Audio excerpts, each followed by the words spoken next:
Aurora Brown and intersectional psychology acknowledge the traditional owners and custodians of country throughout South Africa and their connections to land, water, and community. We pay our respects to their elders past and present, and extend that respect to all Indigenous people listening today.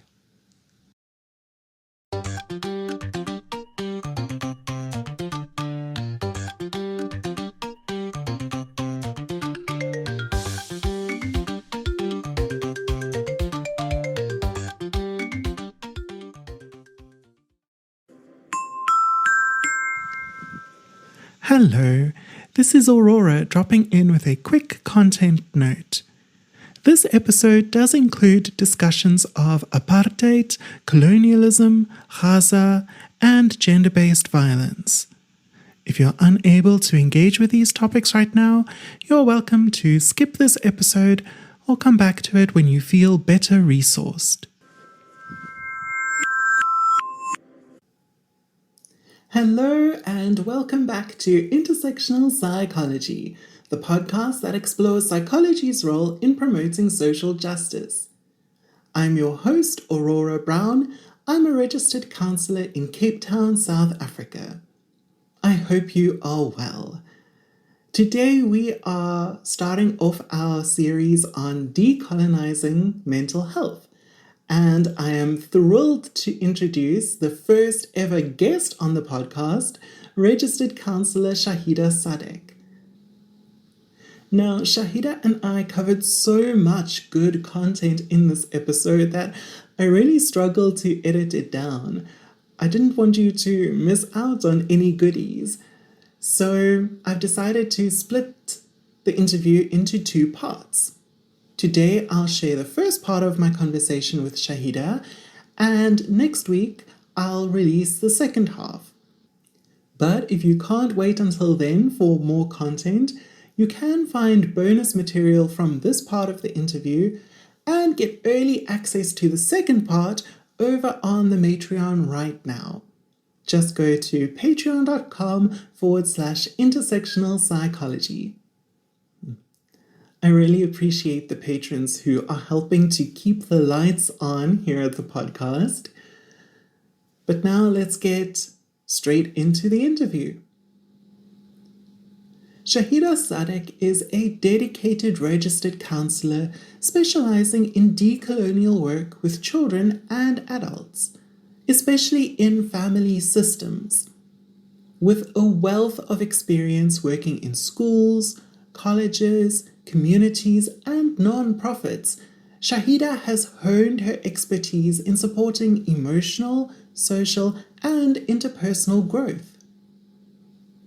As an anti-apartheid activist in the 1970s and 1980s, a counselor, an educator, a mother, and a grandmother, she brings a unique perspective to her work, understanding the intricate dynamics of the sociocultural factors at play in South African society today. Shaheeda's approach focuses on empowering people from diverse backgrounds to work together to create a supportive and inclusive environment that fosters social, emotional, and interpersonal success. Her experience has equipped her with the skills to address a range of challenges, from individual counseling to group workshops and family counseling. With a deep commitment to her work, Shaheeda strives to make a positive impact on the lives of under-resourced communities. Her warm, empathetic approach and her ability to connect with a wide range of people have earned her a reputation as a trusted and compassionate professional in her field. Through her work, Shaheeda aims to help people thrive and reach their full potential. And every time I have a conversation with Shaheeda, I come away feeling more inspired. So Shaheeda, welcome to the podcast. Thank you very much, Aurora, and thank you. It's such an honor to be your first guest on this such significant work that you are doing. Yeah. So thank you for having me.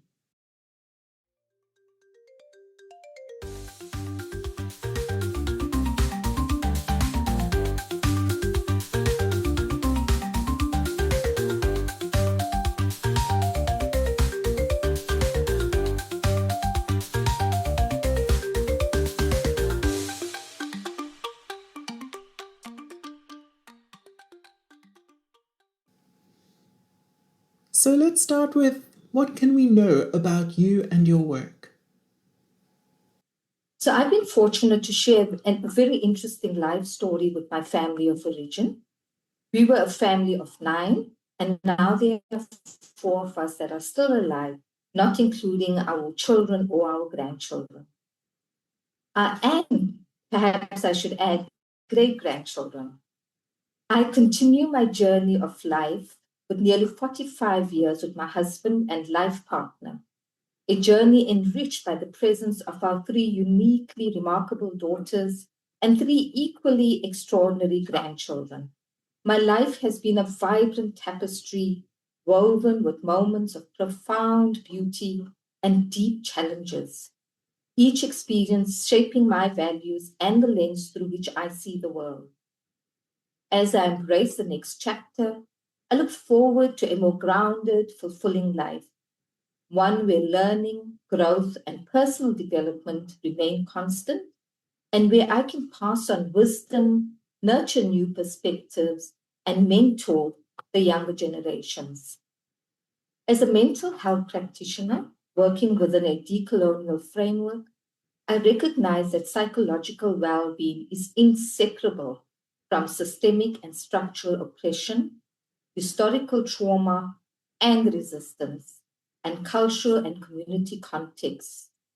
My work, which includes providing mental health support on a preventative basis while promoting mental well-being, prioritizes those on the margins.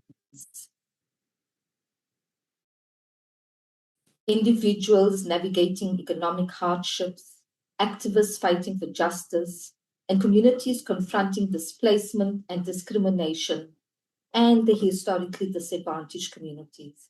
In fostering collective healing, I integrate culturally responsive practice, faith-based resilience, and community-centered approaches to challenge colonial narratives in mental health. My approach acknowledges the historical and structural inequalities that shape mental health, and therefore integrates social justice, collective care models, traditional healing practices, participatory methodology, community-based initiatives, holistic interventions, narrative therapy, and empowerment. Inspired by my own past as an anti-apartheid activist, global liberation movements, including the Palestinian resistance, as well as the struggles of marginalized communities across Sudan, the Democratic Republic of Congo, Burundi, and other regions affected by genocide and systemic violence, I advocate for justice not only in therapeutic spaces, but also in the broader fight against dispossession and structural oppression. These interconnected struggles demand a holistic approach to healing, one that acknowledges the psychological impact of war, forced state displacement, and state-sanctioned violence.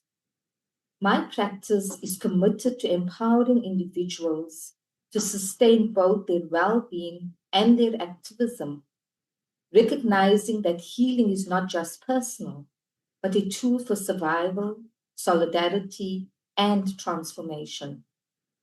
I strive to create a space where healing becomes both personal and political, an act of resistance, transformation, and liberation. Thank you for sharing that with us. You have such a wealth of experience across various communities. Can you tell us a bit about the communities that you serve? So the 2 main communities I serve are Mountain Road Primary School and the Institute for Healing of Memories, abbreviated as IOM, which is based in South Africa. At Mountain Road Primary, many families fall within the lower to medium income bracket. And while the school primarily serves its immediate surrounding areas, it also welcomes learners from outlying townships, predominantly colored and African communities, as well as a growing number of foreign nationals from other African countries. Despite the urgent need for a full-time school counselor, financial constraints make it impossible to establish a permanent role, as the position remains a governing body subsidized post. So in addition to my work at the school, I'm an associate member of IOM, Institute for Healing of Memories, which is a non-profit organization dedicated to fostering healing through a social justice lens. As a counselor and facilitator of psychoeducation workshops, I contribute to IOM's efforts to support individuals and communities affected by historical and systemic trauma. IOM has a significant presence across South Africa and its neighboring countries, with its headquarters in Cape Town and offices in Gauteng and KwaZulu-Natal.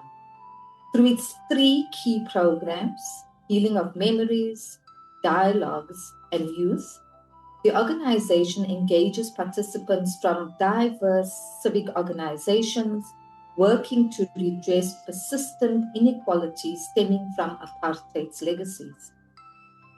IOM focuses on addressing the psychological and emotional wounds caused by oppressive systems. Its mission is to empower individuals to process intergenerational trauma without perpetuating harm within the communities they serve. Many participants do not have access to medical aid, which makes my counseling services particularly vital. Since mental health services are only available to those who have attended IOM's programs, the organization relies on fundraising efforts to ensure individuals receive support at no cost. For me, barefoot counseling came alive in the kitchen of a dedicated community activist in Bonteheuwel, where I conducted a needs assessment for psychoeducation workshops funded by IOM. That moment was a profound reminder that healing begins where the need is greatest, often in spaces not traditionally associated with formal mental health support. Shaheeda, I've heard you talk about your grandchildren, so I imagine working with the kids at that school is quite rewarding for you. Also, until I had met you, I had never heard of the Institute for Healing of Memories. And even that name, the concept, the healing of memories, is so beautiful and affirming. What are some of the most common presenting complaints related to mental health in those communities? So mental health concerns in these communities often stem from systemic challenges such as poverty, ongoing stress and trauma, and limited access to healthcare. Some of the most common presenting complaints include depression, stress, anxiety, and high levels of stress, financial insecurity, and social instability contribute to widespread incidents of depressive episodes and anxiety. Then many individuals in low and medium income communities experience profound and sustained stress stemming from violence, displacement, crime, gangsterism, gender-based violence, and historical oppression. While this is often framed in terms of PTSD, the reality in these communities is more accurately described as ongoing, persistent, compound stress resulting from systemic challenges. The chronic nature of this distress, rooted in socioeconomic instability, intergenerational trauma, and structural inequality, creates an ongoing state of emotional and psychological strain rather than isolated traumatic episodes. That's not to say traumatic incidents do not in fact occur. Without access to adequate support systems, individuals navigate daily adversity that continuously reinforces their lived experience of trauma. Then alcohol and drug abuse are often used as coping mechanisms in communities facing economic hardship and social marginalization. And I've sometimes used the word alcohol use as opposed to alcohol abuse because alcohol abuse just sounds so negative in certain contexts. Then many individuals report physical symptoms such as headaches, fatigue, and digestive issues, which are often linked to underlying mental health struggles. And often I see that in school as well, with children who present with anxiety around the school environment.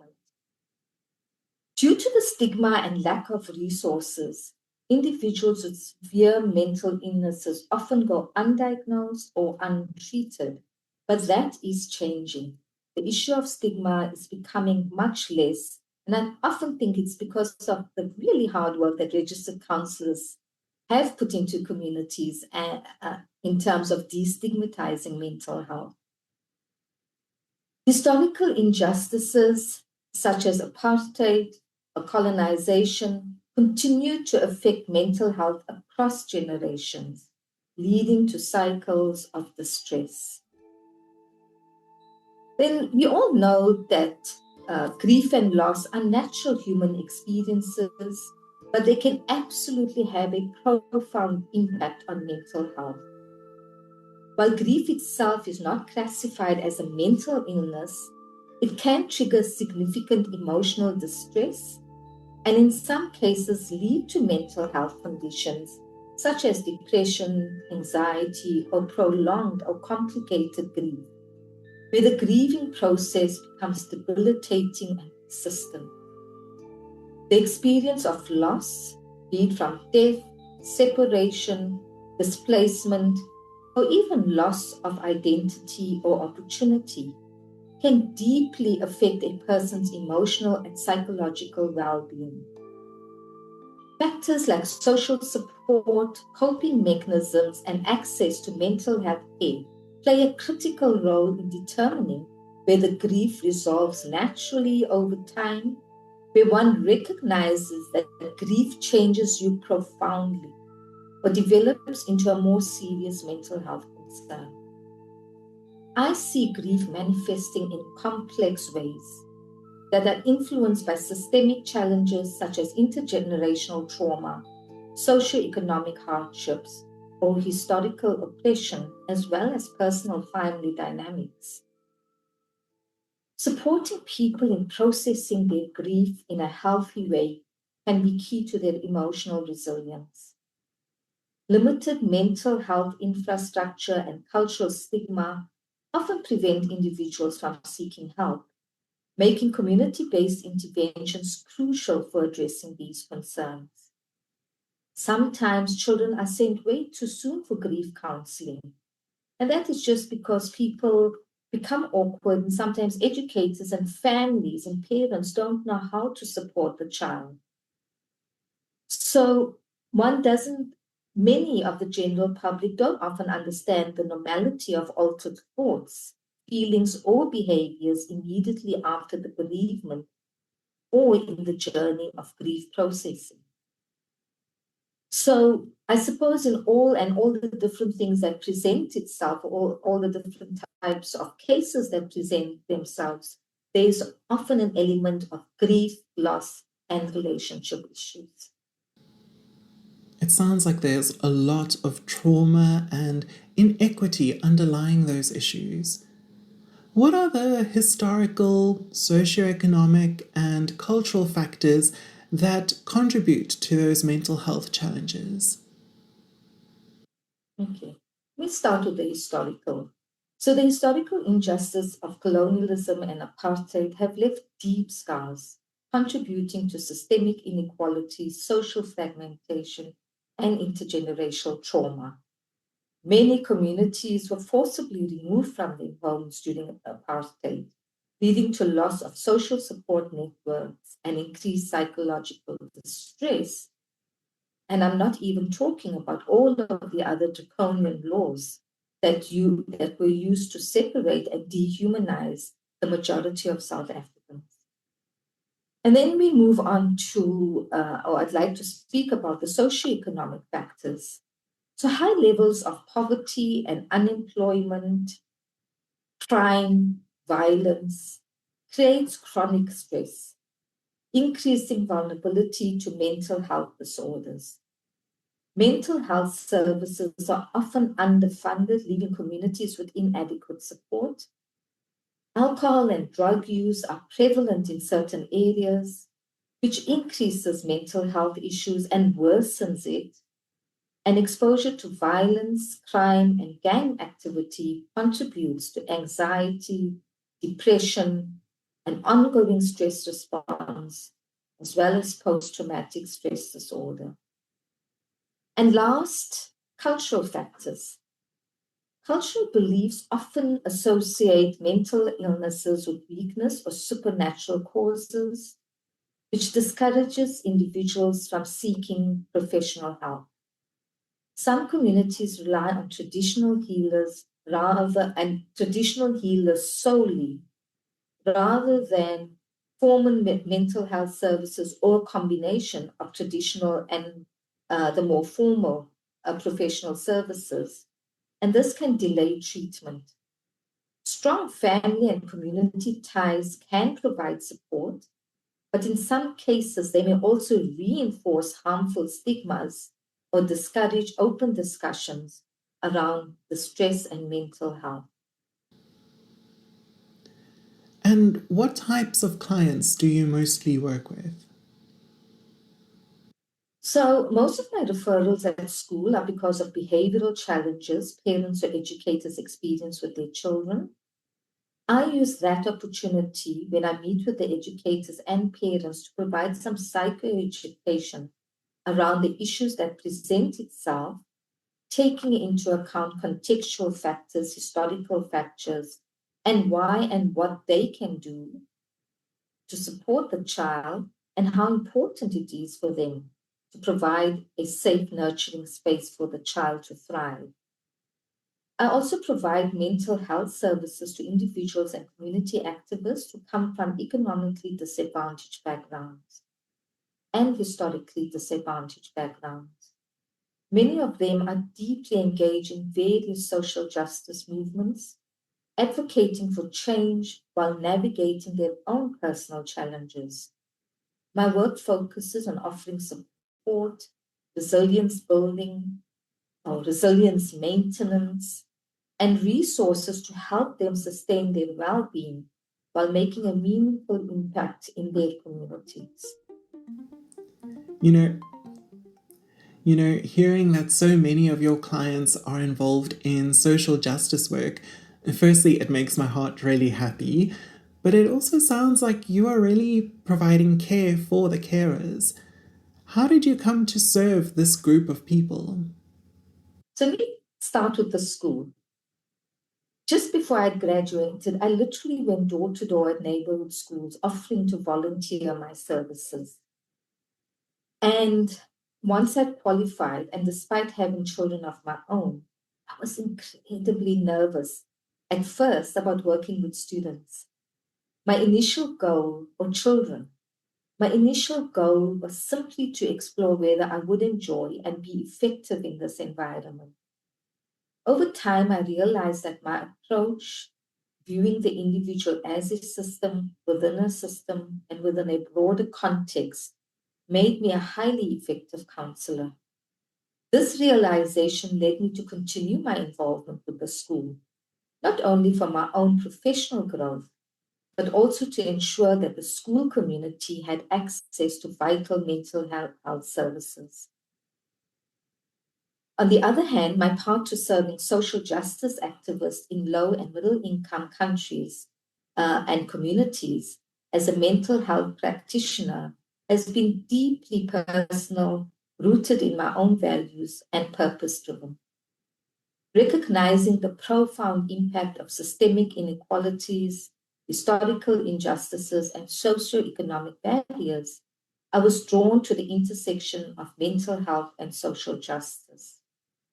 And through my work, I witnessed firsthand how activists, often the voices for marginalized communities, face immense psychological burdens, from burnout and secondary trauma to the emotional toll of advocacy in hostile environments.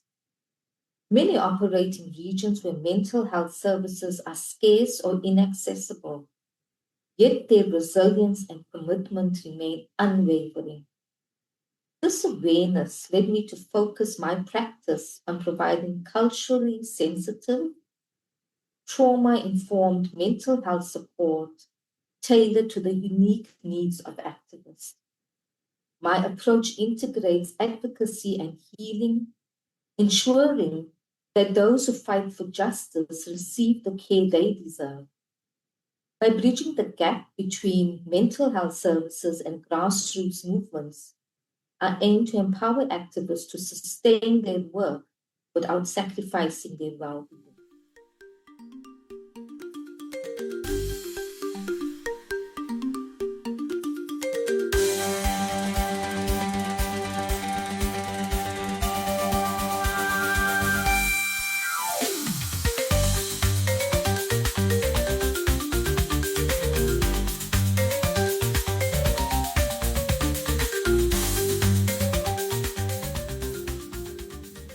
Much of your work has focused on decolonizing mental health practice in those communities.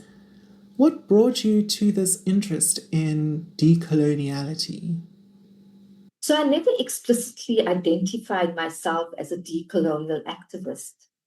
Rather, I saw myself as an anti-apartheid activist who examined race, class, and gender as sites of struggle through a critical lens. In that same spirit, I approach mental health through both a decolonial and critical framework, recognizing the enduring effects of structural oppression, systemic oppression, and seeking to dismantle barriers to healing. My interest in decoloniality within mental health practice stems from a deep awareness of how social injustices, systemic inequalities, and Western-centric frameworks have shaped mental health care in low and middle income communities. I came to realize that conventional mental health models often fail to acknowledge the lived experiences, cultural strengths, and indigenous knowledge system of the very communities that they aim to serve. Through my work, I have witnessed how colonial legacies continue to manifest in disparities in access. I've noticed the pathologizing of cultural expressions of distress and the dismissal of non-Western healing traditions. This realization fueled my commitment to challenge these structures and advocate for a more inclusive and contextually relevant approach that honors the wisdom of communities and promotes healing beyond the confines of Eurocentric models. Recognizing these injustices fueled my commitment to challenging these structures and advocating for a mental health approach that is truly inclusive, contextually relevant, and rooted in justice. Decolonizing mental health for me is not just about reforming practices. It's about dismantling systemic barriers and restoring agency both to individuals and communities, recognizing their resilience and ensuring that healing is informed by equity, cultural humility, and historical awareness. So one example is the ongoing pathologization of culturally specific expressions of distress, such as communal healing, practices, or spiritual interpretations of trauma, which are often dismissed within Western psychiatric frameworks. This reinforces the idea that only Eurocentric models of mental health are valid, marginalizing indigenous knowledge and healing traditions. Furthermore, economic inequities, such as the link between poverty and mental illness, creates a cycle of distress, where individuals facing financial hardships struggle to access care due to prohibitive costs or the lack of insurance coverage.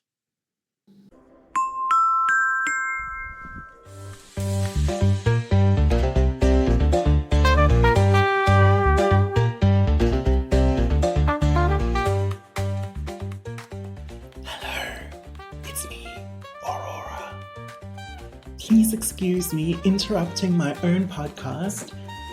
I'm just here to say that I will never include third-party ads on intersectional psychology, which is great because it means that you can be sure all the mental health information and content shared here is free from corporate influence and bias. However, it also means that this podcast will only be made possible by support from you, the listener. So if you enjoy this podcast or find value in it, please consider joining my Patreon, or Matreon rather, for as little as $3 per month. Your contributions will be used to improve this podcast, to cover the production costs to research, write, record, and edit each episode, and to host our guests. In return, you'll get exclusive Matreon benefits like bonus episodes, additional guided mindfulness recordings, early access to new episodes, extended episodes and outtakes, group discussions, and more. So just go to patreon.com and search for intersectional psychology. Thanks, and back to intersectional psychology.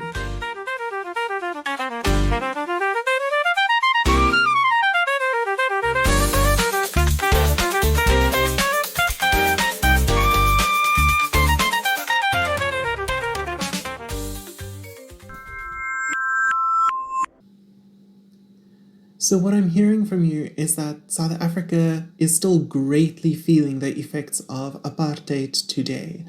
And your work is about dismantling the legacy of that impact on people's mental health.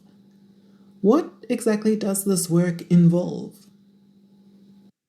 So in all aspects of my practice, whether teaching, training, counseling, facilitating, psychoeducational workshops, or conducting screening assessments, I center decolonize and critical mental health principles.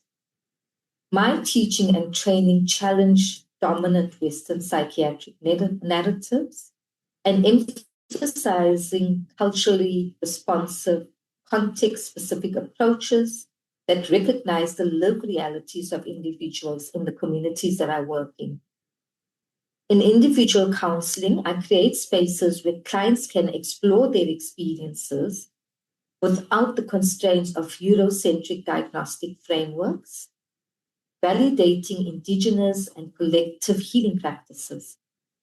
My psychoeducation workshops aim to dismantle stigma and provide accessible community-driven mental health knowledge, empowering individuals with tools for resilience rooted in their own cultural and context, very specific to their own context.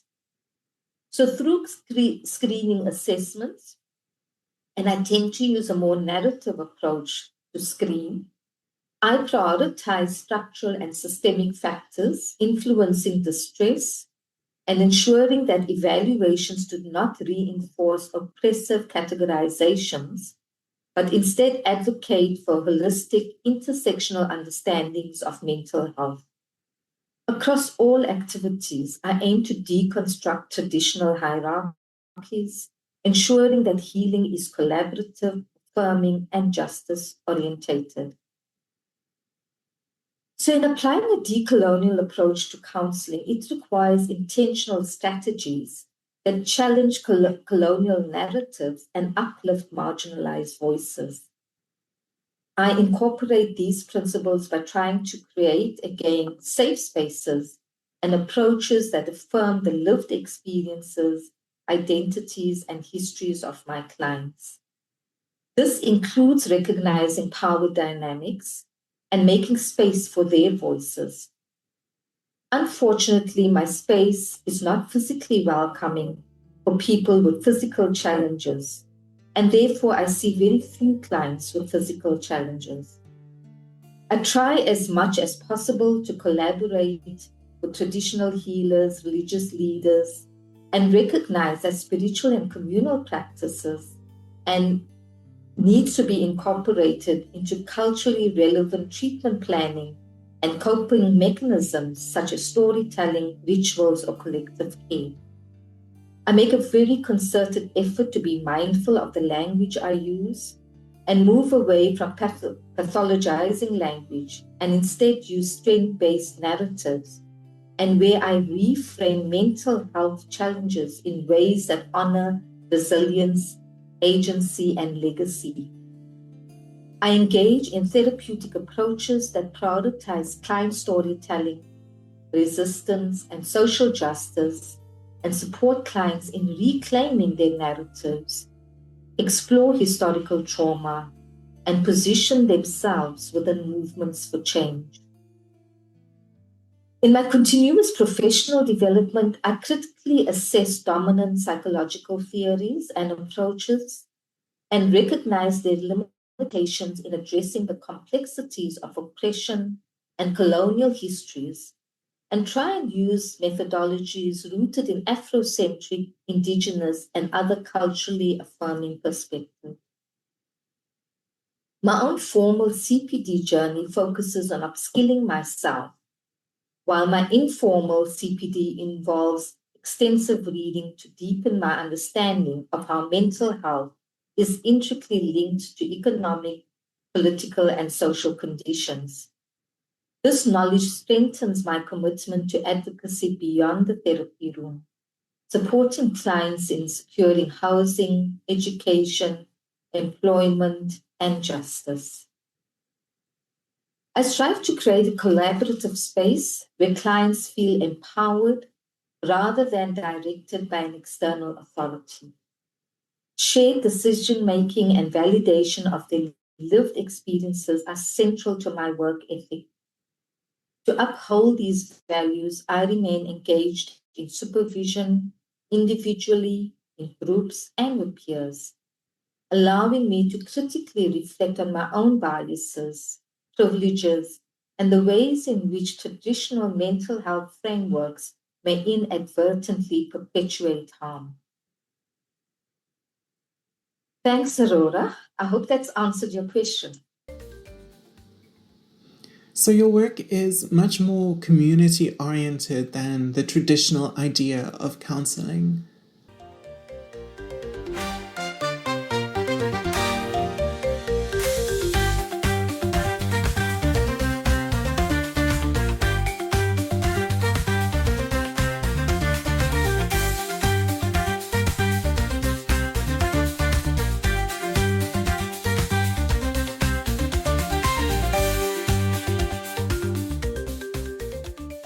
How can social practice enhance the principles of psychology? Oh, it can definitely enhance the practice of psychology by integrating community engagement, cultural awareness, and systemic change into therapeutic approaches. By contextualizing mental health, practitioners in this profession can understand how social structures, economic conditions, and historical injustices shape individual and collective well-being. So instead of focusing solely on an individual or individual therapy, social psychology encourages group interventions, peer-supported networks, and culturally relevant healing practices. It creates an opportunity to address social determinants of mental health, such as housing, employment or unemployment, education, discrimination, and the crucial role in psychological well-being and ensures that these are considered in treatment plans. Mental health practitioners can use social practice to challenge oppressive systems, advocate for mental health accessibility, and support marginalized communities. So by integrating social psychology practices, practitioners can improve communication, behavior change strategies, and group dynamics in counseling. Practitioners can facilitate support groups, workshops, and safe spaces where people can collectively process experiences and build resilience. Counseling can go way beyond the therapy room by engaging with activists, educators, and grassroots organizations to integrate mental health care into broader social movements. Work alongside communities to co-create solutions tailored to their unique needs rather than imposing external psychological models. I strongly believe that if we blend psychology with art, storytelling, spirituality, and activism, we would be able to provide culturally resonant care. We need to support systemic changes that improve access to psychological care for marginalized groups. And we need to empower our clients as agents of change by facilitating a process where they can see their mental health as interconnected with their environment and equip them with tools to navigate both their personal and social struggles. I love that. Now, South Africa, which Desmond Tutu called the Rainbow Nation, is extremely multicultural. We have 12 official languages, each representing a distinct culture and community. And some of them even have different predominant faiths. Can you talk a bit more about the role of multiculturalism and diverse faith-based practices like community and prayer and their relationship with Western psychology? So, multiculturalism and diverse faith-based practices indeed play a significant role in shaping psychological well-being, often challenging and expanding traditional Western psychology. Western psychology has historically emphasized individualism, whereas many multicultural and faith-based traditions prioritize communal healing. In many cultures, mental health is seen as interconnected with family, community, and spiritual well-being. Group therapy, shared rituals, and collective support systems can be powerful alternatives to individual therapy. Faith-based practices like prayer, meditation, and spiritual reflection can serve as coping mechanisms, fostering resilience and emotional regulation. While Western psychology often focuses on cognitive and behavioral interventions, integrating spirituality can enhance therapeutic outcomes. And I think today we often call it mindfulness. And a lot of spiritual practices has mindfulness as part of its components. So especially for clients who find meaning and strength in their faith. So many non-Western traditions view mental health holistically, incorporating mind, body, and spirit, the mindfulness aspect that I was talking about. Practices such as yoga, mindfulness, fasting, and traditional healing methods are increasingly recognized in psychology for their benefits in reducing stress and promoting emotional balance.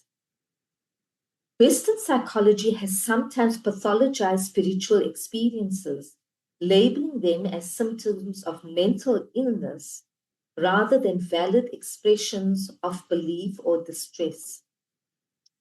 A decolonial approach encourages psychologists to respect and integrate diverse cultural and spiritual perspectives rather than dismiss them. Multicultural and faith-based perspectives push psychology to expand its frameworks, and it incorporates narrative therapy, indigenous healing practices, and interfaith counseling. This ensures therapy is culturally responsive and aligns with clients' worldviews. Clients have sought traditional healing in the past. I've also always found it more effective to work in consort with the traditional healer rather than to reject their whole paradigm, which would just create more confusion and trauma for the client. I mean, we don't judge a client's faith practices when they're Christian or Jewish or Muslim or Hindu. So what excuse would we have for treating traditional healers differently than that? Like you said before, it's all about what is in the best interests of the client.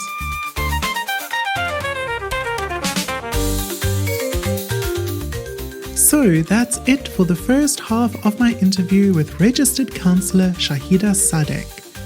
In the next episode, I'll share the second half of our interview, in which we cover the growing Islamophobia worldwide and its impact on Muslims in South Africa, the mental health challenges of queer Muslims in Cape Town, the connections between South Africa and Palestine that led South Africa to file the case against Israel at the International Court of Justice, and what Palestine has to do with decoloniality.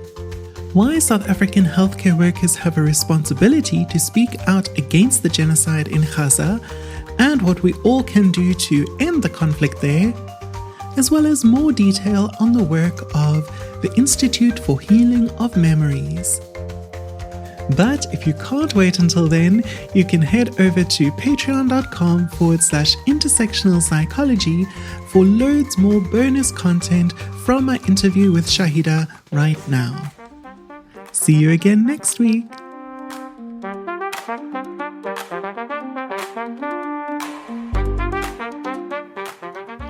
Thank you for listening to Intersectional Psychology. Please follow or subscribe to the podcast to get every episode. If you enjoyed this episode, please rate and review Intersectional Psychology in your preferred app. It really helps other people find the podcast. This episode of Intersectional Psychology was researched, written, recorded, and edited by me, Aurora Brown. For a transcript of this episode, please see the link in the show notes on your podcast app or go to intersectionalpsychology.com. You can also check the website or the show notes for a full list of references for this episode. A video of this episode with closed captions is available on youtube.com/@intersectionalpsychology.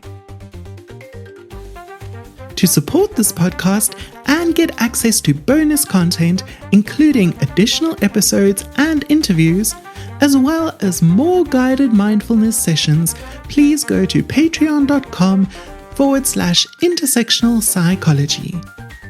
You can also chat with me on Blue Sky at intersectpsky.social and Instagram, Facebook, or TikTok at Intersectional Psychology.